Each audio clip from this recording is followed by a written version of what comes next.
Hey, boys and girls. Thanks for listening in to another episode of Cascadia Hockey Podcast. Here we are doing an intro to explain our podcast. Simply put, it's a little bit of a mess. It's on Discord. Nothing wrong with Discord. It's just teleporting thing.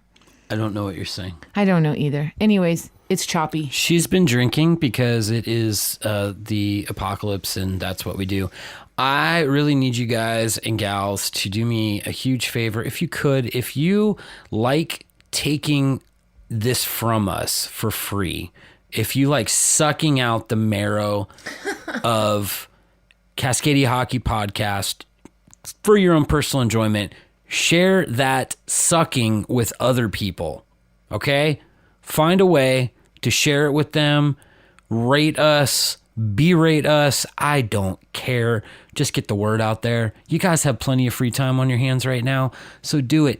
Go on, join our Facebook group. It's a great little place, a great little community to have fun, to talk a bunch of stuff about Cascadia and hockey. What's better than Cascadia Hockey? This week, our opening and closing track is brought to you by the artist Meter Maids. The track is called Ghost Town, because that's where we all live now. Off their album Rooftop Shake. You can find that at strangefamousrecords.com. Please go to strangefamousrecords.com. Show them support. They are an independent label. They are dealing with all this bull crap just like the rest of us, so help them out. Buy an album or 4. Tell them we sent you. And now, the show. Where's the love I thought there would be? Where's the love I thought there would be? New York City is a lonely town when the one you love not around. Not around. New York City is a lonely town when the one you love not around. Still smells like 40 spitting blunt smoke, just like when we were kids. With my arm around your hips. The third time we ever kissed. The desert sun beat down. We are so far from hockey. It's literally an oasis in the distance. This is Cascadia Hockey, brought to you by Barry Puck Threads. My name is Corey Gaston. I am your host with the least. With me, as always, is the group ready to sit outside and day drink all day. Because Lord knows we've got nothing else to do. Over in the corner, he thinks he's alone now. One Mr. Kyle Houts. Oh, you guys have been here a long time, haven't you? Oh, shit. What did you see? What did you see? Unspeakable. Not much. Unspeakable. Thanks, Not much. Ah, Ow. not much.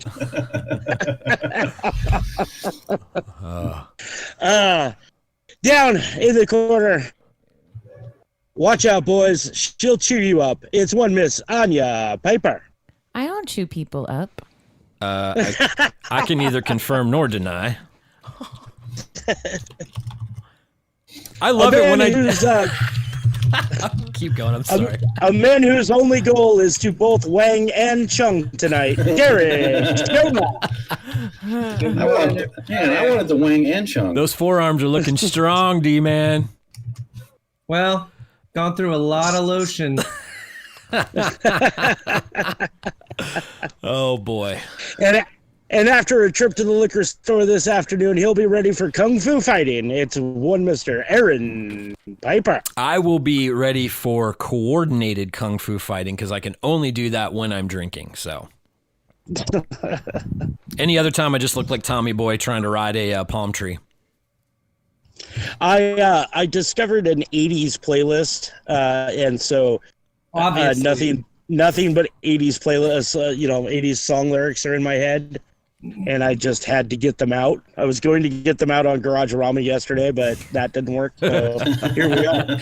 Yeah, luckily the internets are smiling down on us this morning because yesterday was a real test of patience in this shit show we call life right now, so... Good times, huh? Yeah. So I have a Dude, question for everyone. Okay. How are you hockeying at home? Hockeying at home? Hockey I was at home. thinking about it. I was thinking about it this morning. Here's how I'm doing hockey at home. I don't think I've even uttered the word hockey since we spoke last. like, I don't know what happened. Like, it feels like it was just 2 days ago we did this last time. Like, that's just how my days are going. But that's not bad. That means it's not going by so long and taking forever. I'm still wearing hockey things, Yeah. you know? And like this is the Golden Knights Chinese Heritage Night that we had. Like it. Nice. Yeah. That's a pretty cool shirt, dude. Yeah, Hell I yeah, love it this shirt. is. It's a great shirt. And it's, you know, the Golden Knights like crest right there. Yeah. And then I got this puck from it. This puck came What from the? that. How come? Did they talk about this on social media at all? No, like every event, it's just kind of like a thing that, you know, the gold pucks are only bought at T-Mobile Arena. Right. Which I feel fortunate. I've got one that you bought for me and sent it. So thank you. Yes, it's you know another set of those pucks too. It was the Day of the Dead stuff. But yeah, it was just an exclusive. Every time we do an event of any kind, I just come out by the store. I check to see what the exclusive stuff is, and I usually walk out with stuff. So you're saying They know that me we now. should They know me now. send you money every month that the Vegas Golden Knights are playing just so we can get these cool shit. Yeah, absolutely. There you go. Like here's the thing. I'll budget it in. What I'll do is I'll swing by when I normally do. It's usually on lunch. I come back from lunch and I'll swing by the shop. I just love to see what's in there, you know, and yeah, just a lot of times like the Latino Heritage Night puck that I just showed you. I hadn't seen that one. Like the first wave of like, you know, those pucks, the one that I gave you guys, were the only ones that were available. These showed up later. So nice. I think it was just like a set that they ordered and weren't there in time or something. So which happens. But yeah, they've always got cool stuff in there. And as far as like the exclusive stuff with like the gold pucks and whatnot, I think that's a really cool idea. And I love collecting pucks. I couldn't tell you how many pucks I have. Like I've got tons. That's tons. awesome. Like I probably have like 12 different Tri-City American pucks. So yeah, I usually every year, I think I've talked about it before, but every year I try to get the 20-year-olds to each sign a puck for me. I didn't get that this year because of the craziness. I know. Which I want to say something. I'm going to call a player out like in a really positive way. There was a player that came through the organization this year later on. Jaden Joseph was his name. And it was a trade that the Americans made with Kelowna, and he was a 20-year-old that we brought in.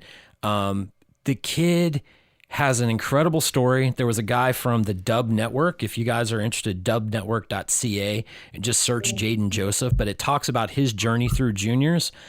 Kid was one of the quietest, nicest kids I've ever come in contact with before. And I was so sad I didn't get a chance to spend a lot of time with him this year. But just a really, really cool story for him, which brings me to the thought I'm loving right now. The one part of this shutdown that I'm really loving is all the cool stories coming out from all over hockey. Like one the other day of Ovechkin talking about calling Gretzky or hanging out with Gretzky in Malibu in March, the year before, the March before they won the cup, and talking about what he asked Gretzky.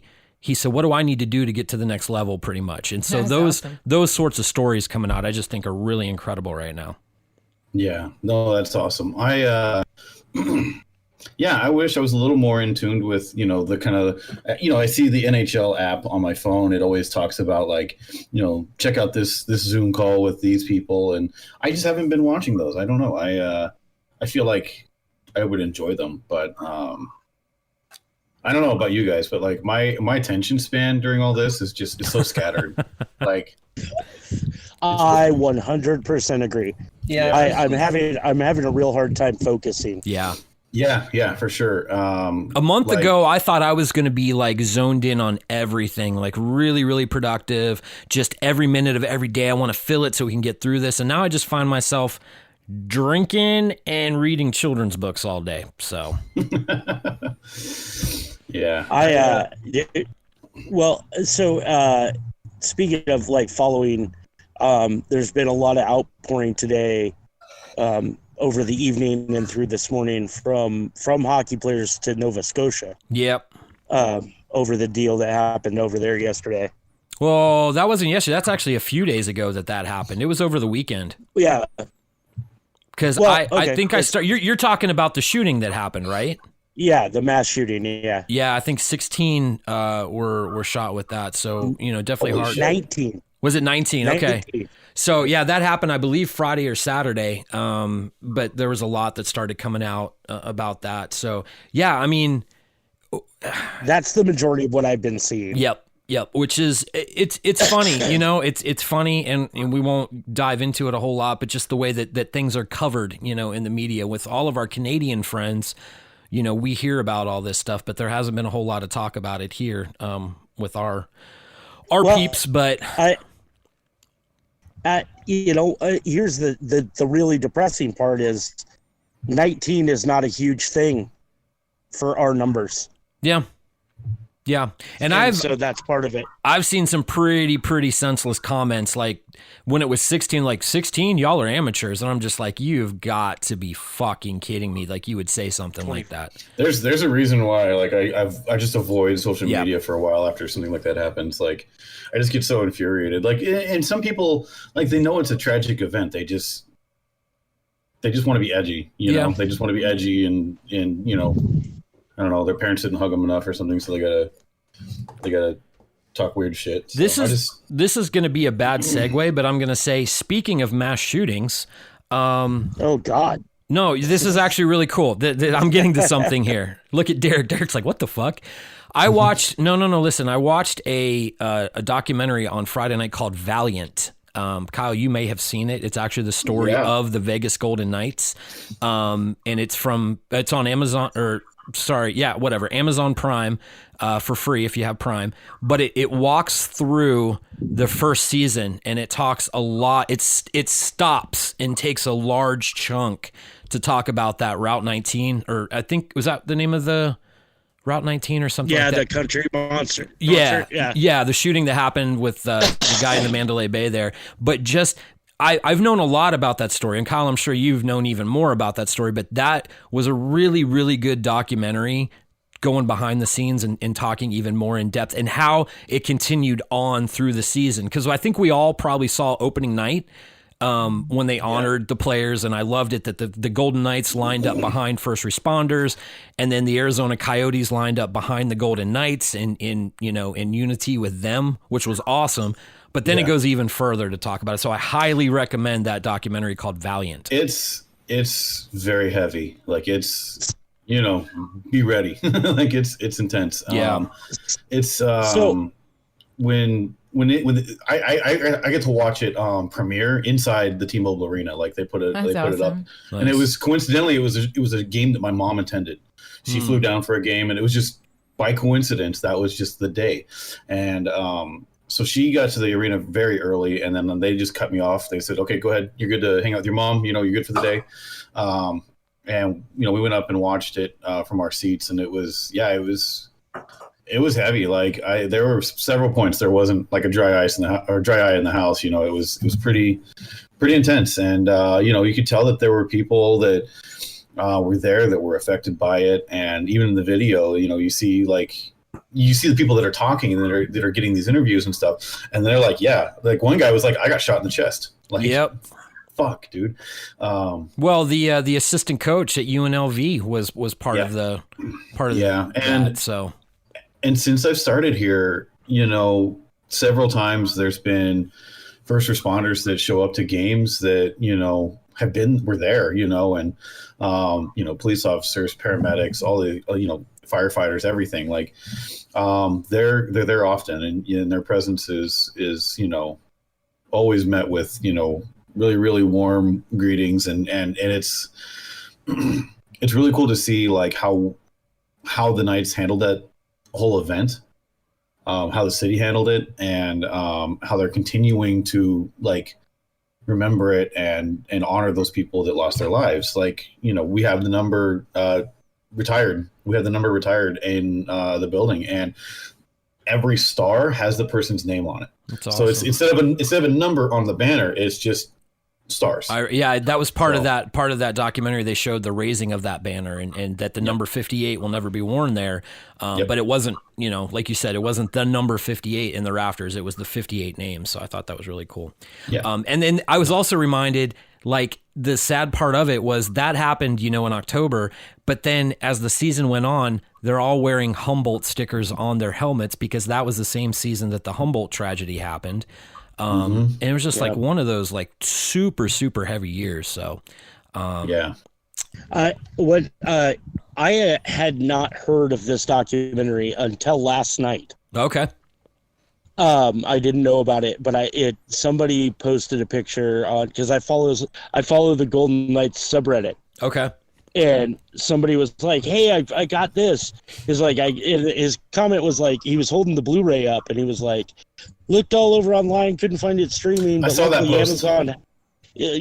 Luckily Amazon had it for sale, and the very first comment was, "Nubnuts, it's on Amazon to watch streaming for free." Like, you boner. Yeah.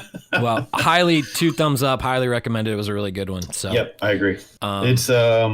It's one of those more than hockey kind of things. Yep. I definitely recommend it. Derek, what have you been watching hockey wise? Anything? I've just been playing NHL 94 on Super Nintendo and bubble hockey. That's There the only we hockey go. going on in my neighborhood. You getting back into your groove to be able to beat your son at bubble hockey, or is he still owning your ass right now? Oh yeah. When I'm not commentating for the Facebook Live, I handle him pretty good. Nice. I am still looking forward Proof. Yeah. I have reignited my air hockey rivalry with Alex Bent. We were talking light shit to each other back and forth the other day, but I was like, dude, once I get the chance, I'm gonna be practicing. I thought going into this I was gonna be fine. Like, I was like, I'm a goalie, I could beat him. I got those reflexes. But he's also a world-class drummer, so he's got reflexes too. Yeah, so. He's not only got reflexes, he's got independence on every arm, leg, everything at one time. Appendage. Yeah.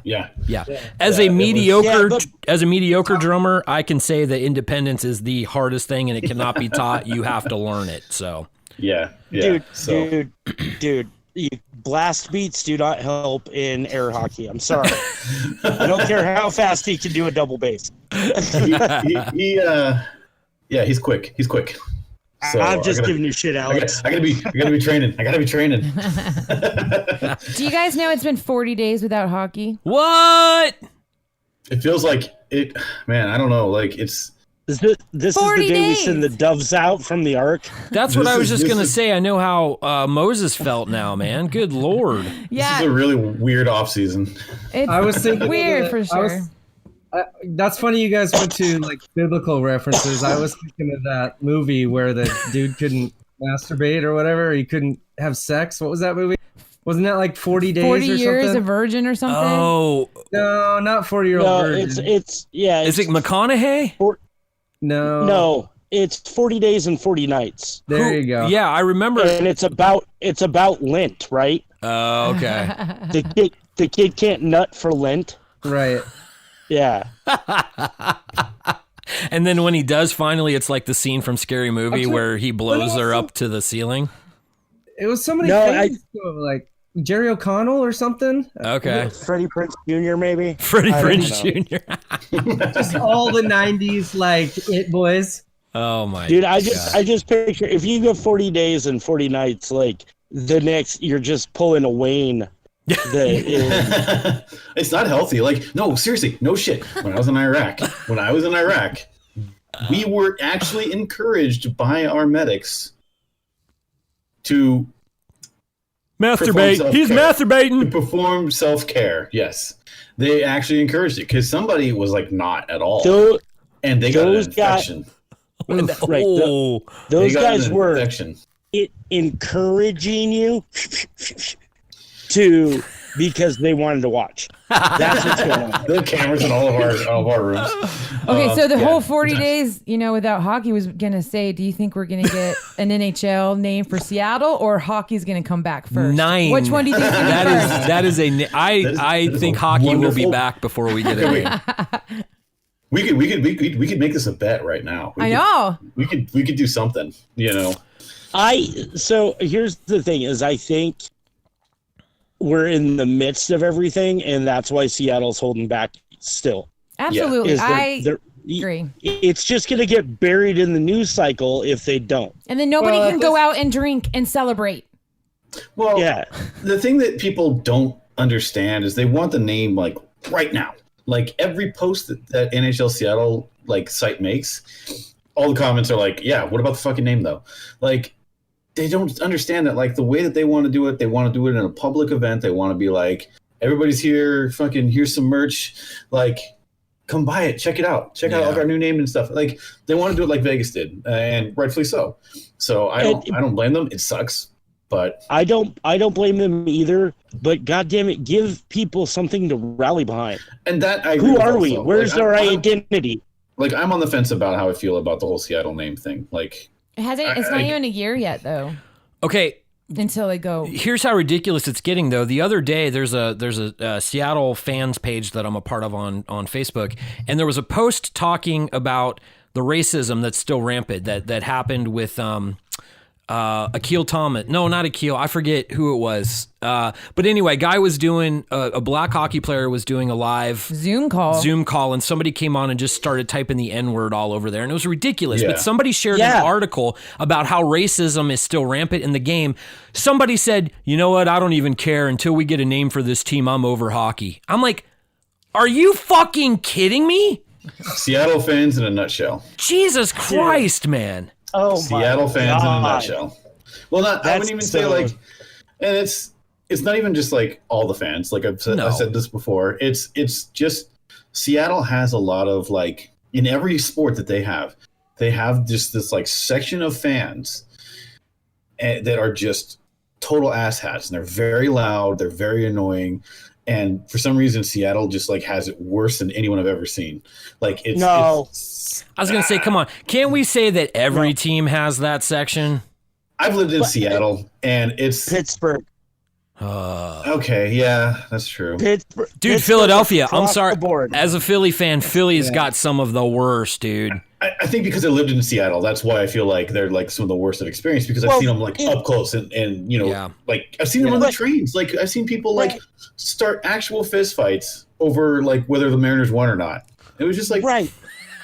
But okay, so here's the thing: is Aaron's absolutely right. That's in every city, but it's when it dumps out over the city to other places. So that's what I'm saying. When you've got dickhead Pittsburgh fans in the Tri-Cities, it's a larger subsection because I don't think there's dickhead Seattle fans in Pittsburgh. Yeah. Yeah. Do you get what I'm saying? Yep. Like the virus has spread further away from Pittsburgh than it has from Seattle. And that's what you have to gauge it on. If we're talking about people who are just rowdy assholes, hooliganism is in all sport. Yep. Okay.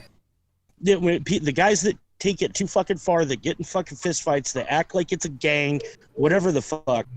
That's in every sport. Like honestly, dude, as much as whatever we've seen from Seattle fans, go to a Red Sox game. Yeah. And wear a Yankee hat. Yeah, and see if you get off a Yawkey Way back to your hotel before you get your head caved. Yeah, exactly. And that's what I'm saying is that's in everything, but it's when it spills out to the level of say juggalos that it becomes, you know what I mean? Like it spills out further, and that to me is when it's a higher level of douchebaggery. Yeah. It always goes back to juggalos. Well, of course. There is no bigger douchebaggery than juggalos, man. Slayer fans. I love Slayer, but yeah, you're right. There's a lot out there. I know. That just somehow think. Yeah, but Slayer every fucking concert I have ever been to, there's some jerk off that just yells Slayer. For no fucking reason. Like, dude, this is John Mayer. Calm down. I was going to say, but Slayer fans haven't been identified as a terrorist group by Homeland Security, like the Juggalos have. That's a very good point. That's a very good point. That's how you know what level of douchebaggery you're at.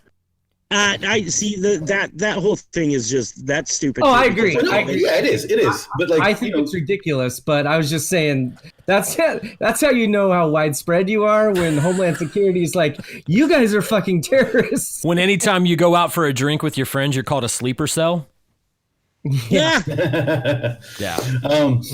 So yeah, like I was considering before all this happened, I was supposed to go like the first weekend of April. I was gonna go to San Jose with some friends and see a Sharks game. And I was like, whether the Knights are there, I'm still gonna wear a Knights hat. And I was highly advised against doing so. Really? They were like, not here. Not a good idea. It's the area that arena is in, apparently, like, not a good area, I hear, but like I was advised against wearing night stuff. So well, and also like I've heard, I can't quote this directly, but like places that, you know, where the rivalries are high, you know, safety probably is a concern. Like when I can't remember which player this was. It was an NHL player. They were doing an interview and they were playing in Montreal, and this player's dad said, "Hey, I'll be there to watch you play." And he said, "Hey, don't have any of my team's logos showing when you show up to the arena. Like, get in, get to your seat, get to your seat, and then you can, you know, take your jacket off and have a jersey underneath it. But do not show it outside of the arena." Like, that sounds shit like that. Philadelphia. Dude. Yeah. And no joke. Okay. Go ahead, Aaron. No, I was just gonna say. I mean, the Pittsburgh Philly rivalry is bigger than the Philly New Jersey rivalry. I've been to a Flyers game when they played New Jersey. I've been to a Flyers game when they played the Rangers and when they played New Jersey, and there was some animosity, but it's nothing from what I've heard at Philly Pittsburgh games that is just crazy. But has anybody ever gotten their ass kicked at a Ducks game? What? Anybody other than the person playing against Ryan Kessler? No, probably not. That's what I'm saying. It's we talk about these teams, and then I'm like, well, it's in every, and I'm like, I don't think it's in Anaheim. You never hear about violence at a Ducks game, except for like when that other hockey apparel company takes their friends to hang there. That's the only word you'll hear the word violent and Anaheim Ducks together. So, but is LA the same way? Like, I can't see a bunch of actors, you know, rising up against each other at an LA Kings game. You know what though, dude? Okay, never mind. I know where you're going with this. It just hit me. Okay. It just hit me what I'm saying. Yep. So changing gears here a little bit, I do have a question in here. Okay. That I think we could all answer. Logan, our hey Logan. Yes, Detroit still sucks. Yes. Our dear sweet our sixth member, honorary. I thought of him last night. Uh-oh. Somebody showed again on one of the subreddits. Somebody showed a picture of their closet, and there was somewhere around 70 Avalanche jerseys. Wow. Holy shit. And I was like, Logan, is that you? Is that you? So our friend Logan, who will soon be a Knights fan, asks, with a German soccer league resuming play on May 9th without any fans in attendance, is the NHL not far behind from returning? Before I turn it to you guys, I think we're starting to see the end of this. We're starting to see the light at the end of the tunnel, basically. I'm hearing about places that are planning on reopening, all these soft reopenings that are happening. Not really so much in entertainment, but just businesses in general, starting to slowly, get back into a normal routine. And yeah, I absolutely see that happening. 100%. Today, as we record, is what? Is it today the 21st of April? The 21st of April. The NHL has their own internal shelter in place through the end of April, and I'm not hearing any plans to extend that. Now, I don't have my ear to the tracks on anything that's internal with the NHL at all.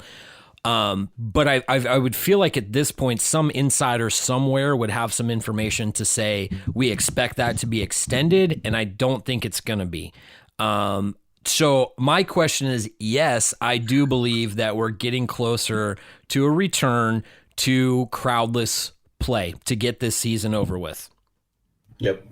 I'm not going to set a date, but I do think sometime in May, probably early to mid-May, you're going to hear the plan, and then you'll probably see return to action probably end of May, beginning of June. You know what? That actually would be kind of cool to do, because they actually would be able to have more options for the arenas. They don't have to fight other, people who are trying to get in because of their canceled concerts. I think they'd have more opportunity to hop in there now without crowds to get these games played to be able to go further. Yes, and that's a good point, because I can guarantee you there's not going to be any concerts to crowdless venues. I'm going to go play 30,000 people that aren't really there. So the one thing I see that being an issue is places like Toronto have way stricter rules for public gatherings right now, and it's going through the summer or something like that, through the end of June. But if there's no big crowds gathering, I mean, then you could get away with that. But what I see happening is them not using those big facilities. We keep hearing talk about something being done in North Dakota. Yeah. I wouldn't be surprised at all if they just gathered all the or not all the teams, but maybe all right, Pacific Division, you're gonna do your playoff battle out, in North Dakota, Atlantic, you're going over here, it's gonna be whatever. It's gonna be a lot like the NBA or not NBA. I'm sorry, the NCAA basketball tournament, where you just take people and put them in different regions for their part of the tournament. So that's what I think might happen. Okay, so here's the thing: is I'm willing to bet we'll see the end of it a lot faster than we will for a lot of other things, and not to get political. But the current administration had meetings with Bettman, along with a bunch of other heads of major sports, and to talk about reinvigorating, reopening, and getting society back underway. And this happened last week. Yep. And we know that he is of the opinion to get the economy going, and that's his backbone. So what he's trying to push these things through, and a lot of it was being head up by Vince McMahon and Dana White, for fuck's sake. But because why not? America. Swear to God, that's true. Oh, I know. But Bettman was in the mix, and so we're gonna see it. We're gonna see it soon. Derek is somebody that I feel like is more connected to the baseball and stuff than the rest of us are. I love baseball, I really do. But what have you been following with that? Is there any talks going on there? It's kind of the same. I don't think, just kind of like the state governors, no governor wants to be the first one to open his state and then have everything spike again and start all over. You know what I mean? So I think everybody's just kind of waiting for the first person to blink. You know what I mean? You go. No, you want to go? Is it, you want to do it first? Who's got this? Exactly. Same with we're sports, in a Mexican standoff. With Major League Baseball, they were talking about doing everything in Arizona. Basically quarantining the players. All in Arizona. There's plenty of fields. They could start the season, but a lot of the players are giving pushback, not wanting to be away from their families, and still the safety, factor of it. Still a lot of people together. We talk about a whole baseball team and training staff, and, just the essential people could be, for a baseball team, could be over 100 people even. So it's they're giving a lot of pushback, and I don't blame them. If I didn't feel safe in WWE, one of the biggest stars might have thrown away his career because he said, I'm not going to do WrestleMania. Yeah. Of course, he's a cancer survivor of leukemia, and he's at risk, highly at risk, but he's being shit on by his league because he stood up and said, that's not safe for me. I'm not going to go. And that's, dude, but that's what I'm getting at, is we've got these guys who, again, bringing up Vince McMahon and Dana White, who have given zero fucks about the You have a safety state like- of their athletes or their fan Right. base. And you have a state like Florida that says, yeah, you can come do business here. Yeah. So that's where that's where they went. Where all That's the old why- people are. They're trying to kill off the old population. I'm telling you. So as far as sports in general, I'm sure the basketball commissioner and baseball commissioner and the NFL commissioner are all in that same meeting with Bettman and the U.S. government trying to figure out this is an important aspect. This could bring morale to people even in stadiums. NASCAR's trying to come back. Texas has said you can race here without fans. Wow. So NASCAR's trying to make a return. Excuse me. But yeah, I'm kind of with you around that June. That was the most NASCAR fucking thing that ever happened. June 1st to June 15th ish. Is where kind of I see things maybe starting to trickle back in. But nobody knows. Nobody still knows. Yeah, it's. But like I said, I think we're starting to see the light at the end of the tunnel. Like, Sure. where there's the talks about reopening everything are becoming more frequent, and even here in Vegas, they're talking about like the Wynn is really pushing for a soft kind of reopening. Like, okay, let's start trickling people back in, and then like a month later, like these casinos will open, then a month later these casinos will reopen, and these events will start. Like, the talks are starting to ramp up a lot more. So I think plans are starting to go in place. I think especially like the Vegas Strip is like our main pull here, obviously. Like, nobody comes down here for just Summerlin, for first time anyway. But like, I'm starting to see a lot more of the talks ramping up about like, what do we do with the Strip? Like, how do we reopen it so it's safe and it's not like not like floodgates opening, but like, how do we make it so that like we're doing this right? Because people have to go back to work. Yeah. So the streets aren't running with vomit again. Right. Well, Yeah, I mean, exactly. something like the Vegas Strip, to me, it seems like I don't even know how you do that. Like, you can't limit the number of people. You know what I mean? Well, so what they're doing is they're saying like MGM properties will probably like only a few of them will open, like some of the like more like bigger name flagship ones, and then they'll kind of like ease into like how many like guests they're booking. How many guests can be booked, like what restaurants will open, what will stay closed, what events will go on, what events won't, things like that. Like there's going to be like, I think it's just going to kind of like slowly, like more doors will open as we go, but like who knows? But I think it's comforting to see that like these things are starting to come back, in talks. We're like, okay, we have plans. We've got ideas. Mayor of Vegas and the governor of Nevada and all them, they're all talking. They're all like trying to come up with the best solution. And I think it's a daily discussion for sure. The bigger leagues are going to be. When will the brothels open? That's what we all want to know. Oh, dude, they're still open. they never They don't close. care. Yeah, they never close. That's a petri dish, man. No, they had no idea what's going on. Shh. Don't fuck that up. They're essential business. Well, did you not hear Kyle's story from earlier? If you don't do it, you get an infection. So Exactly. yeah, Just keeping America safe. Again, that was a ploy to watch Kyle handle his business. I have to be honest. If there was not a female on this podcast and you guys talked, like, you guys would be a fucking gross douchebags. yeah, we're juggalos. Huh. I got my card in my back pocket. Just kidding. Next to my gold coin condom that I've carried with me since I was 14. Dude, do they really make those? They used to, yeah. How many kids do you have? Well, 5 apparently. Like I don't know. Like I said, the gold coin condom's been in my back pocket for the last 26 years. That's what I'm saying. I'm just proving your point.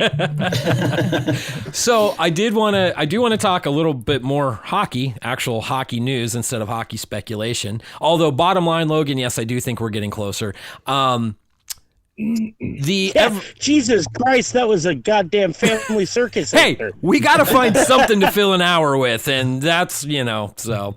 Logan did say, he commented on the hundreds of jerseys comment. He's like, I wish I had that many jerseys. Me too. I do have upwards of like 50 jerseys. Wow. Variety, but like, Yeah, it's not all like the same. There's a lot of Red Wings ones for sure. Yeah. And I think I have That's two- my boy. I have two like nice ones? 7, I think. But Bantam draft. okay, Bantam draft's coming up, but first. Okay, so Kyle, Derek, Corey, you guys have all heard it said that Tri-Cities breeds goalies, right? Yes. Goalie University, baby. Okay, so I'm going to say Tri-Cities used to breed goalies because the Western Conference Goaltender of the Year was just announced. One Mr. Dustin Wolf. Congratulations, surprise hands down. there. However, I wasn't shocked. here's the stat that really makes me like, whoa. Everett has won that distinguished award for the last 5 straight seasons. 5 years in running. Dustin Wolf the last 2, Carter Hart the previous 3. So, Wow. So we're losing our title, is what you're saying. you know, Brian Boucher, Olaf Kolzig, Carey Price, there have been some really, really good goaltenders that have come through Tri-City. But that was a long time ago. Exactly. Well, I think that's where you mark that success, though. So just winning that award, that means you're the best in the WHL. I look at what you then go. Obviously, Carter Hart is the future, right, Yep. for us. But Yep. so how many of those guys have gone on to monumental success at the next level? Not a lot. If you talk to Westy But there has about been a lot. WHL goaltenders, he's got a lot of opinions about Oh yeah, that. yeah. But so the Be prepared to talk for or listen for 3 hours. Yeah. the sheer number of goalies that have come from Tri-Cities and went on to 15, 20-year distinguished careers in the NHL, Yeah. that's where I think we still retain the title, personally. And that's a really good point. That's a very good point. Carter Hart's on the cusp right now of becoming a great goalie. He's had a couple of good seasons, but he's 21 years old. We hope. Yeah. Exactly. But I mean, he's shown me a lot. You We guys have remember? personal, investment in that, wanting him to. Oh, for sure. But you guys remember, like, before he started playing and he had only been drafted, I said, I don't know what he's going to do, man, because he's going to play in a different system. And he has shown that his hard work, his ethic, everything that started, I'm sure before juniors, but was strengthened in juniors, is what's going to take him even further in the NHL. So, Good point, Derek. That how many of those goalies have gone on to prominent careers? I mean, so, yeah.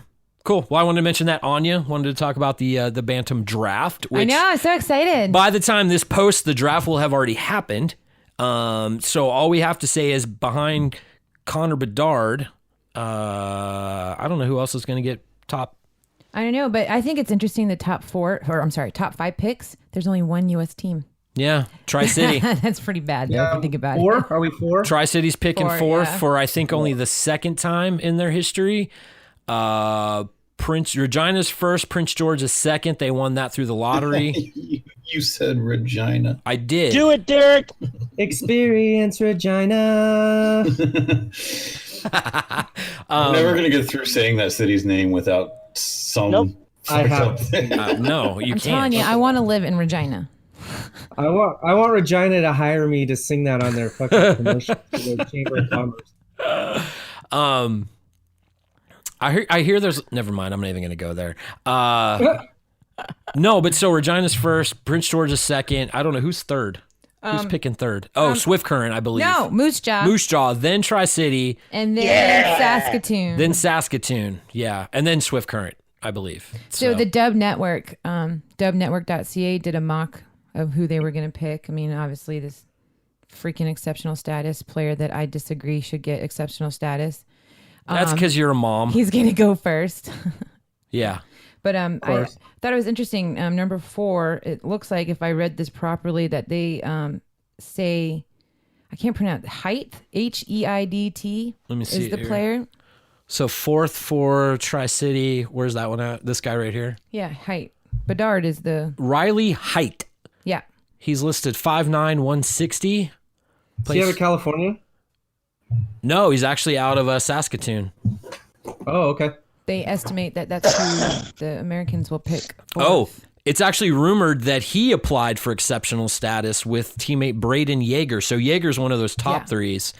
So here's the thing. This kid played with Braden Yeager and Connor Bedard, which we know Connor Bedard's name. Braden Yeager was another one of those top 3. So this kid played on the same team with those two guys for the last couple of years. So picking number 4, picking number 4 ain't that bad. So my question to you, y'all experienced hockey people, what goes into drafting? At this level, anyway. A dartboard. What I'm saying, that's what I was gonna say. God damn it! Because that's how I feel. Because as good as Bedard could be, and obviously he's amazing because he got exceptional status. But in 10 years, he could be kind of crappy and not do nothing. Yep. Or I guess that was wrong way to say that. Not do anything. But that's the gamble, no matter what. Yeah. Yeah. I mean, you're trying to look for trajectory, and when these kids are coming out, at super young ages, what are you gonna do? Yeah. I mean, a billion things can happen. It's also really hard when they're at that young of an age. Most of these kids are probably the best player by far compared to their competition. So you go see this kid and he's lighting it up, but you don't know how good he is because he's just better than a bunch of average kids. You know what I mean? So it's that's actually kind of scary. I'm sitting here thinking in my mind, like, this kid, Bedard, who's going to go play next season, is he going to have a target on his back? I mean, if you think about it, he's like, people are going to be jealous that they didn't get it, or that, hey, you're better than me. I think he'll be protected. 1 and 2. He can't. He's limited on the amount of ice time he can get. That's what I was just going to say. I don't think you're going to see him playing first line minutes. You're going to see as the season progresses, you might see him move up to like second line. He won't be playing power play and penalty kill right away. They're not going to throw a 15-year-old into all those positions. No. I almost feel like he can only play in like a certain amount of games. No, that's wiped clean because of his exceptional status.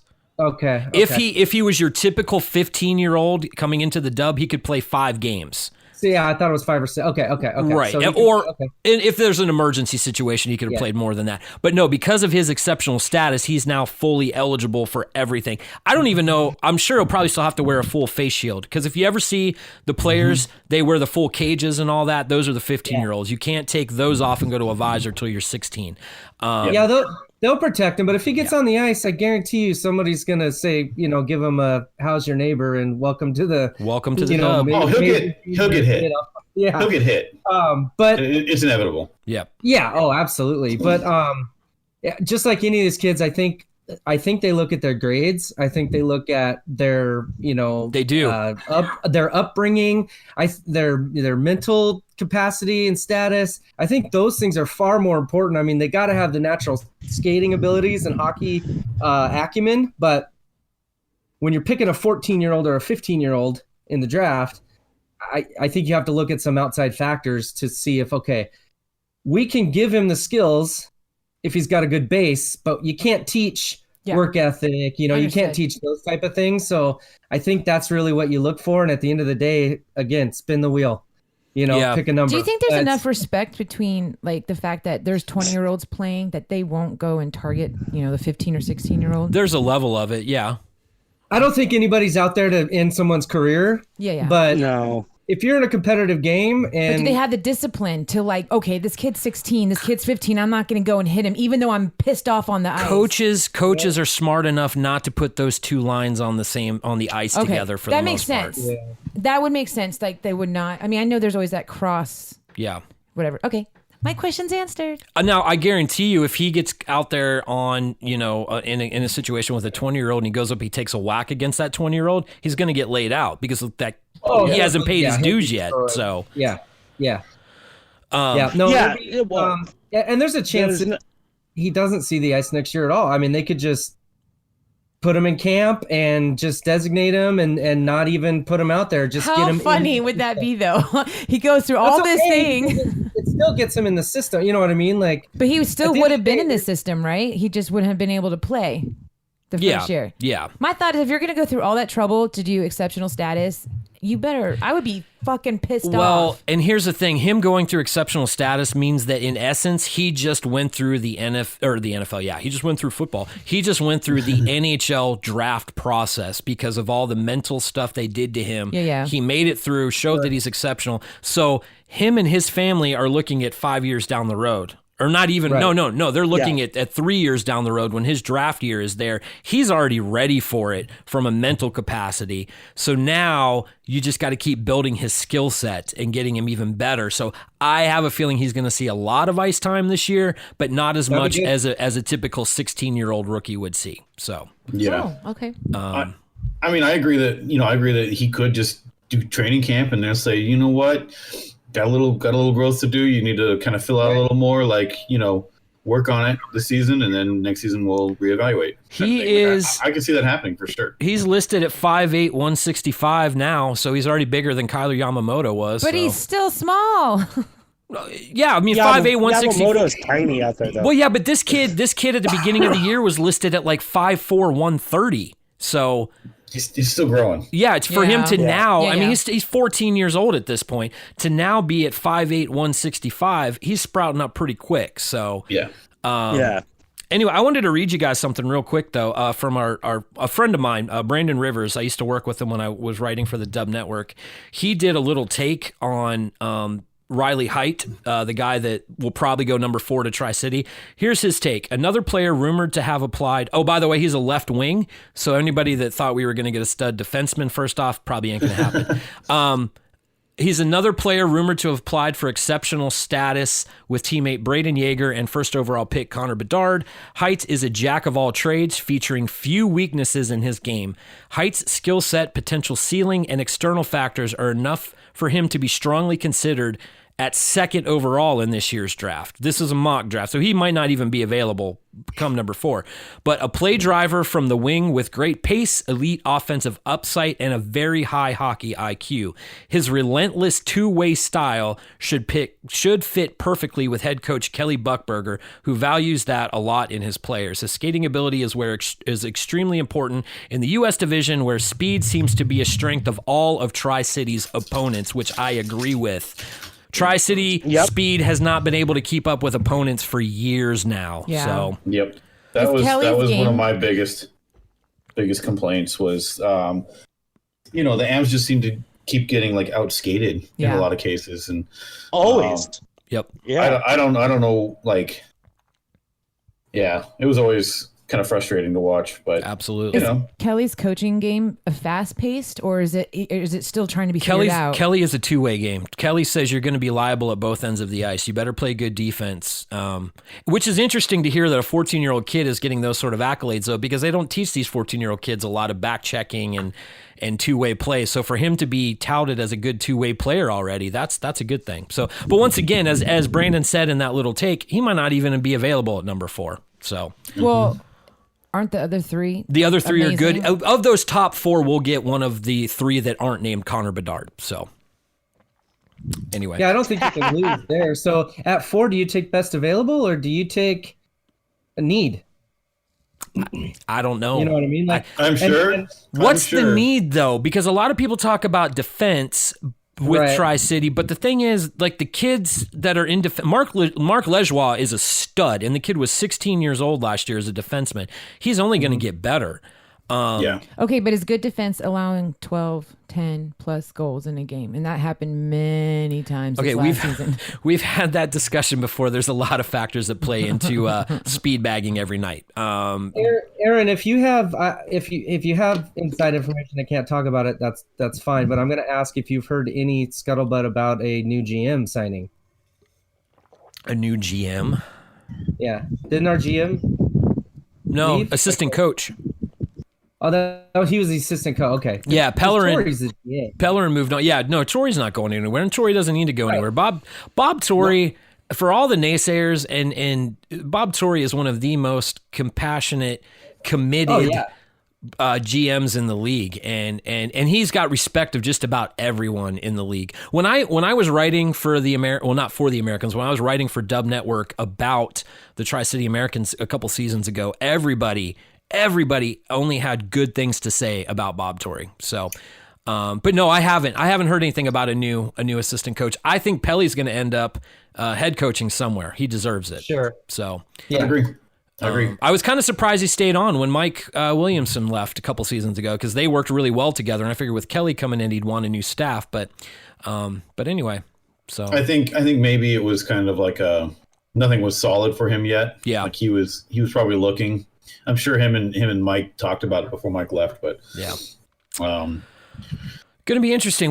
I mean, news is going to start to pop. I'm excited. We're getting close to the end of this episode, but I got to be honest. I think the sentiment that the light at the end of the tunnel is starting to feel it, which makes me a little sad, because that means the liquor store won't be seeing me as often during the week. I'm glad Corey got that. I saw you there too. Titty Tuesday there. It's Taco Tuesday. Yeah, it is. What do you guys? I tell you what, Anya and I already have our plans for Friday night. We're gonna eat chicken wings and watch Tombstone. What are you guys doing Friday night? Joe Bob. Oh, I'm sorry, but Friday nights are the only night in the whole entire week. yeah, but Joe Bob's not on till like midnight. Oh, okay, night. then I don't care. You can do it midnight. No, I'll Joe be Bob's asleep. on at 6 p.m. Playing. Oh, I thought it was midnight. I'm like, yeah, you can go do it. I'll be sleeping. No, I was playing. My Friday. Last Friday, what I did was on my Twitch channel, I hosted like a Jackbox party game night. Fun. Oh, fun. I did it so it was like streamer mode, so that everything was delayed and everybody could like play along. So basically, what it is it's just a bunch of like mini games about like how well you can lie and things like that. And everybody that's watching can tune in on their phone and they can play along. So they see the question prompts, and so we had full lobbies for most of the night. That's and awesome. that was a lot of fun. So anytime I'm doing it, you guys are more than welcome to join as well. But Dude, I have the Jackbox games. I fucking love them. they're great. They're all super fun. And then but this Friday we've got a new Trivium album coming out. Oh, nice. So I'm gonna be listening to that front to back several times. So Drinking. Dope. yep. You don't even have to mention that you're drinking anymore. That's just the rule of thumb. Logan here in chat is real bitter about how Jackbox went. he said, fuck that game. there was a game where I think he finished with negative points. Ooh. Wow. Was it the trivia game where you're trapped by the serial killer? No, I was we didn't play that one. Maybe we'll expand a little. We mostly did Fibbage, Quiplash. Oh, that one's great. Fibbage, Quiplash, and Drawful, I think are the only ones we played. Well, Logan can get plus 100 points for attending live at Cascadia Hockey Podcast. Yeah, I think you should just start him because of 1,000 that. Yeah, points. just give him 1,000 points, one. Logan. Yep. Woo!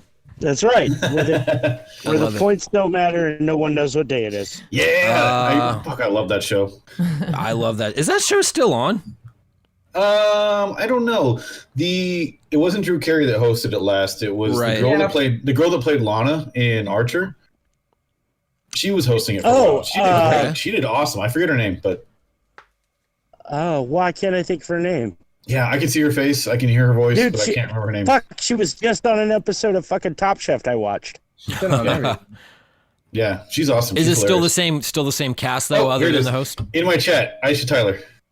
I should. Oh, okay. Yeah. They still would have like Ryan Stiles and Colin Mockery and Wayne. Yeah, they did. kind of the same cast of characters. Wayne. Yeah. What was his name? Wayne Brady. Yeah, I love Wayne Brady, dude. That guy was so funny. What about Greg Proops? Greg Yeah, I Proops was love great, it. dude. He seems he like was somebody awesome. that'd be just such a douchebag on the street, man, to be honest with you. But on that show, he was just hilarious. Yes. No, he's cool. I follow Ryan Stiles and Colin Mockery on Twitter, and they're both still funny as they ever were. That's amazing. Well, Ryan Stiles is a semi-local guy, isn't he? Yeah, he was like from Seattle or Wenatchee or something, wasn't he? Nice. Oh, cool. Well, I thought it was like Moses Lake or Walla Oh, Walla. maybe. Yeah, he's somewhere in Washington. I Oh, Yeah. wow. seem to remember that. Well, before we go, guys, I'm missing Letterkenny, and I'm going to do a quick show and tell. I'll explain it for the listeners out there that can't see. But this hangs next to my desk. This is a picture of my kid with Riley's brother on the ice at a Tri-City American Oh, game. right on. Nice. That's Austin Playfair with my son. And every time I look Awesome. at it, I just think of Riley and get really sad. So, because we need Letterkenny back. But anyway. We'll just go watch the 7 seasons over again. We did. Never gets old. In my Discord server, we've done a couple of movie nights already, and so we'll watch a movie or two, and then at the end we'll watch a few episodes of Letterkenny. Nice. So I've been going back through that, and it's been fun. Who let the dogs out? Not my dog. Who? Do you see Who? that Derek has a guitar? Who? Yeah. You can't even hear him. He's like not plugged in. talking. He's muted. Oh, he's muted. I was yelling at a kid that was making the dogs bark. Oh, I thought that was Kyle's You know dogs. what? If our listeners have a problem with the dog Yeah, fuck barking, that, dude. fuck you. We are- Go listen to somebody else. We are minus the one who's wrong in our group. We are all dog people. So. Yes. Oh, -1, but that's okay. He doesn't have to. I have two. You know I love we you, weren't brother. gonna call you know out. I love you, brother. Oh, I have two dogs. No, we know. We're talking about Corey. They're picking on me, dude. Yeah. We're picking on Corey, No, it's dude. all good. Hey, and to Dude, each his own, I man. just don't need that kind of energy in my life. You know what? And all dogs are completely energized. Totally Damn get it, dog! I don't need you bringing me up, man. I don't need to be in a good mood. I don't need to be loved unconditionally by animals. Not even a little bit. That's why I like cats. It's like having an apathetic roommate. You know what? I drove a car when I was in high school and had a bumper sticker that said, "I like cats. They taste just like chicken." Dude, I shared this mock newspaper article deal, and it was that article. One was written by a dog, and it was why humans should work from home always. And then the other article was written by a cat that was like, enough already, go back to work. I feel like the dogs that are here are really confused about why we're around so much all the time now, and I think they're kind of getting tired of us. Like Maybe. there's been times where I'll walk into my room where the pit bull's in here. Yeah. I'll like give her a little head scratch, and then she'll just. Yeah, She's like, damn it, I was sleeping, you son of a bitch. got enough of you, bro. I want 5 This minutes. place is this place is not that big. Can you just go in the other room? This is bullshit, Karen. I don't need this much loving. That's so funny. You know what? For 5+ years, I've been working from home. Like, it's just my life. So everybody's all like, I can't handle it. I have developed a knack. I can zone anything out. Literally, Aaron will be talking to me, and I'm working, and I'm hearing. I'm like, yep, and he goes, turn around and look at me. I look at him. He'll be like, What did I just what say? did I just say? I'm like, I have no fucking clue. No idea. Yeah, I don't know why, but And then she reminds me, but I'm making all the money for our family, you little bitch. That's what she says to me. I do That's what not. she says to me. No, I'm just playing. I could see it. Yeah, it's true. I hide the scars well. Call a spade, buddy. All right, guys. Well, it's been fun. We filled it again. We did it. And we only talked hockey like 15 minutes of it. So sorry, hockey fans. No, we did. We talked hockey over the whole I know. night. I know. Yeah, we I talked some good know. hockey, However, for sure. however, be prepared. Next week is episode 68. This is 67. Next week is 68. Okay. We will be discussing the WHL draft next week, the aftermath of it. But Okay. after that, you know what Okay. number it is. Hashtag 69, 69, boys. boys. Yeah, and honestly, episode 69 is all up to her, so we are off the rails before we've even gotten there. So All right, listen, though. Super hard 69 party. Is that what I we're gotta doing? bring this up. Yes. I have to bring this up. okay. We have been on quarantine for so long. Do you know what our show has not had in the past 8 episodes? No. Traffic and weather. Oh. Not one time. Hey. Not one time. Okay, I'm going to give a traffic You're update. outside. Give us traffic and weather. I'm going to give you a traffic update real quick, though. Saturday, we had to run to Walmart, Wally World, to pick up our order because we do the online and just go pick. They bring it out to your car or whatever, which I want to say in this strange time, that's one of the coolest services ever. Yeah. Dude, we were like Thanks, driving Kyle. home and it felt like a regular Saturday afternoon around here. So I'm not sure what's happening, but anyway. Your I was traffic. just giving you guys Yep. a weather update. It's nice out here in Insane. Vegas. Go figure. Purdy. Well, I record outside. Yes. Yeah, you It looks do. lovely. Looks beautiful, Have you man. guys, It, have you other guys than hit other 90 yet? Kyle, Was that? have you guys hit 90 degrees yet? Thursday, I think we're supposed to. Nice. Yep. Thursday Gross. or Saturday, I think it's supposed to be like 92. But do you have a pool? We have Because you're not access as to cool one. as Derek, who pisses me off every time I see it. Hey, and by the way, Derek, your pool was clear. I don't know what those other people were saying, man. Yeah, it was pretty damn clear for over winter. It might have been dirty at the bottom, but that's the whole point. The dirt fell to the bottom. Yeah, it was definitely all on the bottom. I'm still working. I've been nonstop the last 3 days working on it. So Cool. Oh God, dude, I just want to come over and go swimming so fucking bad. Yep. Dude, Dude, like listen, as I'm long as we stay ready. apart, you guys can come over and swim. I don't care. Awesome. It's gonna take a week for it to warm up, though. I gotta turn the heater on. Cool. You have a heated pool. I hate you even I more. don't give a fuck. You have to have a I'll heated get pool in Tri-City. hypothermia. You would give a fuck, Corey. It's 58 degrees right now. The water. That sounds wonderful. 58 ain't bad. When I was a young lad surfing the waves of the East Coast before I invested in a wetsuit, I would go out when it was like 50 to 55 in the spring because I just wanted to get back into the water. So I didn't last much longer than about 20 minutes at a time, but so I used to have a And stand-up that's- ski, and we would we'd be out there already, in the Snake River, which is like probably 48 degrees right now. Yeah. I've done 2 polar plunges. Both of them were 36-degree water in Ocean City, Maryland. So, And I just laughed. and she just laughed at me. And the first one I dove head first. So, And your balls just came back down. what balls, dude? What Yeah, I was balls? gonna say that's what led to your problems a couple years ago. Yeah. They had been gone for that long, and I said, fuck it, if I'm going to get this infection, maybe the doctors can actually find these damn things because they've been gone for years, so. Anyway. Okay, boys, I gotta go. The Wild is calling me. Oh. I know. The Minnesota Wild? Yeah, she got offered. Yeah, right. No, I'm the big girl Wild where I gotta go work and do shit. All right. All right. Peace out. All right. Wrapping it up. Yeah, wrap us Bringing up, it Corey. on home. This has been Cascadia Hockey, brought to you by Buried Puck Threads. Kyle, thank you so much for making time in your busy schedule. Derek, as always, brother, thank you so much. Peace, love, abide. I'll be in your pool in a few hours. Absolutely. Aaron and Anya, thank you for hosting us as always. For sure. Thank you guys for coming again. I'm glad the internet worked today. Anya's flicking us all off, so she loves us. And on that note, Flip. flip. Flick. Anyway, on that note. Fucking East Coast, this has been Barry Puck presents Cascadia Hockey. Holy fuck, I don't even know where we are. On 3, 2, 1. Ferda. Canada Gooses, you got a problem with me, and I suggest you let that one marinate. Got no ace up my sleeve, no bag full of tricks. Feeling like going back to Brooklyn and packing my shit. If it's as bad as it gets, and I need to remind you, I'll call my name on the bricks. So you see, I was here to find you. And Brooklyn's kinda looking like a ghost town ever since you're not around. And I wonder where you might be found. And I wonder where you might be found.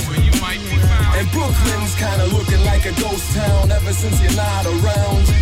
And I wonder where you might be found. And I wonder where you might be found. New York City is a lonely town and the one you love. Shout my name and hear the echo. Echo, shout my name and hear the echo. Echo, echo. Is a lonely town and the one you love. Shout my name and hear the echo. Echo, shout my name and hear the echo. Echo.